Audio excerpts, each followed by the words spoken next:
estate planning. This is the most complex part, and it's where I see a lot of blended families have a big challenge, and it can lead to a lot of conflict, especially when one spouse passes away. So as I mentioned earlier, there are going to be assets that are accumulated prior to marriage, but there's also going to be assets that will be accumulated post-marriage. And so taking the time to sit down and build a trust that covers all of each of your wishes and goals, it's a very important step to take. Now, a lot of times what I see is that there are many people that have a will, and a will is just not going to be enough for a blended family because there's so many different parties that will be involved.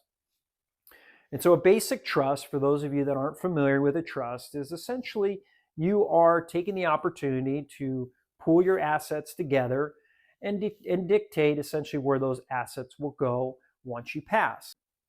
So the spouse with $1,000,000 is really concerned that once they pass, maybe they want to ensure that their spouse has enough income to support their expenses going forward. But it's very important that the actual assets, the $1,000,000, goes to their children and not necessarily go to their stepchildren. So in this example, when you put together a trust, you can put together what's called a QTIP trust.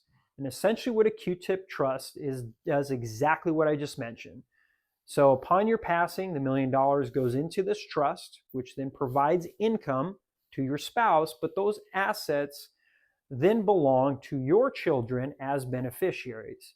So once your spouse passes away, those assets will then go straight to your kids. And again, it accomplishes the goal of providing for your spouse, but then also ensuring that the assets that you've built go to your children.